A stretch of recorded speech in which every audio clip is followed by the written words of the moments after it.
prevented rapid community spread, protected the poorest from the worst fallouts of the lockdown, and helped stabilize the economy. Our aim has been not only to save people from dying of hunger. Globally, the international community has taken some welcome steps to mitigate the adverse effects of COVID-19. But much more needs to be done, particularly for the poor who are hit the hardest, both in rich and the poor nations. In this spirit, I proposed a global initiative for debt relief to address debt vulnerabilities of the developing world and to help create fiscal space for them to mitigate the impact of pandemic and achieve sustainable development. We welcome measures taken by the G20 and the international financial institutions to help developing countries, in particular least developed countries, to face economic challenges posed by the pandemic. Further steps are needed to help improve liquidity in developing countries and restore growth. Excellencies, the foreign policy goals of my government are in sync with the SCO's vision of regional connectivity and economic integration. SCO is destined to play a pivotal role in the emerging confluence between the Belt and Road Initiative and Eurasian Economic Union. Pakistan's geographical location provides it an ideal opportunity to crystallize the benefits accrued from the process. The China-Pakistan Economic Corridor, the flagship project of BRI, is poised to play a vital role in this regard.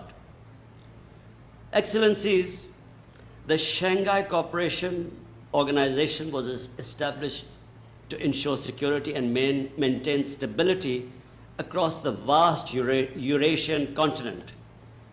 Join forces to counter emerging challenges and threats and enhance trade as well as cultural cooperation. SCO stands for strict observance of this principle and the principles of the UN Charter, such as equality and sovereignty of states, respect for territorial integrity, sanctity of borders, non-aggression, non-use or threat of force, and people's right for self-determination. On the occasion of the 75th anniversary of the United Nations, we strongly support the central role of the United Nations in maintaining international peace and security and advancing global sustainable development. We stress the importance of faithfully implementing UN Security Council resolutions for peaceful solutions of outstanding disputes to create an environment of stability and cooperation. Unilateral and illegal measures to change the status of disputed territories in violation of the UN Security Council resolutions run counter to this objective and adversely affect regional environment. Such measures must be condemned and opposed resolutely for being in violation of the SCO Charter and its well-established principles of interstate relations. Excellencies, I have consistently stressed that there is no military solution to the conflict in Afghanistan and that a negotiated political settlement is the best way forward. As a shared responsibility, Pakistan has steadfastly supported the Afghan-led and the Afghan-owned peace process. A positive contribution facilitated the US-Taliban peace agreement. The Afghan parties must seize this historic opportunity, work together constructively and secure an inclusive, broad-based, and comprehensive political settlement through intra-Afghan negotiations. Reduction in violence is absolutely imperative to help strengthen the momentum reached through these positive developments. We must also remain mindful of the challenges ahead, especially the role of the spoilers within and outside who do not want peace and stability to return to Afghanistan. Return of the Afghan refugees to their homeland with dignity and honor should be an essential part of the peace negotiations. On the Iranian nuclear issue, we share SCO's call for effective implementation of the Joint Comprehensive Plan of Action. We join our SCO partners in focusing on the prevention of an arms race in outer space and international information security. The overarching goal of the international security architecture should be the promotion of equal and undiminished security of all states. We welcome the emphasis by the SCO members on data security. In this regard, we strongly support China's Global Digital Data Security Initiative. We reiterate our strong support for coordinating our efforts at this relevant multilateral fora to counter the growing menace of narcotic drugs. Excellencies, Pakistan has been in the forefront of the struggle against terrorism. Our resolve to continue this fight remains undeterred. We believe it is wrong to use terrorism-related allegations as a political tool to malign and target any country, religion, or race.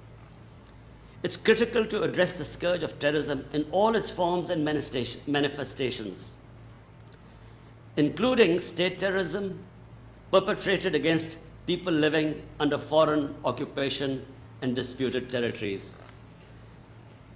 As we commemorate the 75th anniversary of the defeat of Nazism and fascism during the Second World War, we must learn lessons from history and work to ensure against the resurgence of such destructive ideologies. We must also continue to steadfastly oppose extremist and xenophobic tendencies, including racist ideologies inspired by neo-Nazism and Islamophobia. We must resolutely oppose divisive policies based on prejudice and discrimination and focus on building interfaith and cross-cultural bridges. It is imperative that willful provocations and incitement to hate, especially on religious grounds, are universally outlawed. Deliberately insulting religions and sacred religious symbols provokes hatred and violent extremism, leading to further polarization and fragmentation of humanity. Therefore, SCO members should continue to call for mutual respect of all religions and beliefs and for fostering a culture of peace, fraternity, and harmony. Excellencies, my government is particularly focused on providing relief to the poor segments of the society. And this inspiration we have got from the way China raised 700 million out of poverty in the last 30 years. In this context, we thank all members of supporting our initiative for establishing an SCO special working group on poverty alleviation. We must pool our efforts to fight the threat posed by climate change. It is important that all commitments made in the Paris Agreement on climate change are fulfilled. In particular, the commitment to mobilize $100 billion annually as climate finance. On its part, Pakistan is making renewed efforts to mitigate adverse effects of climate change. We have launched an ecosystem restoration initiative. I repeat, ecosystem restoration initiative, which includes the planting of 10 billion trees in the next 3 years. Fighting corruption and economic crimes is another important area of focus for my government. We welcome SCO's emphasis on strengthening international cooperation in fighting these menaces. We must firmly oppose illicit financial flows from developing countries, which impoverish these nations and severely retard their development endeavors. efforts must be made to bring back the stolen wealth to enable the affected nations realize their legitimate aspirations for development and a hopeful future. I would like to express Pakistan's gratification on becoming a member of the SCO Youth Council. With 65% of our population under the age of 30, Pakistan highly values cooperation in tapping the immense potential of our youth and involving them in the socio-economic uplift of our societies. Excellencies, going forward, I would like to make 6 specific proposals aimed at galvanizing our mutually beneficially result-oriented efforts through the SCO platforms. First, we should create an SCO knowledge bank of best practices to fight COVID-19 in order to guide us through the second wave and beyond. Second, we should work out a strategy as an SCO action plan to mitigate the effects, the adverse effects on the economy of COVID-19. And it should be short-term, medium, and long-term, including by prioritization an SCO unified framework for emergency preparations developed in consultation with the WHO. Number 3, we should take a united stand that the COVID-19 vaccine must be viewed as a global public good, affordable and accessible to all.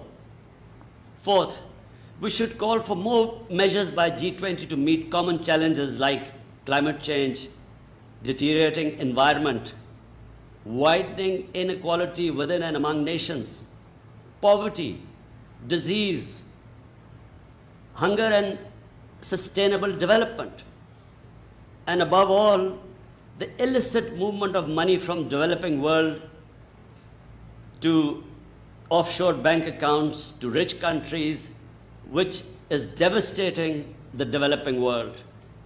Fifth, we should formulate a multi-year SCO youth strategy with a focus on building partnerships among educational institutions. Sixth, we should develop SCO partnership for technology, offering scholarships and exchange programs for youth in the scientific field. I wish this meeting all the success. Thank you. वज़ीर-ए-आज़म इमरान खान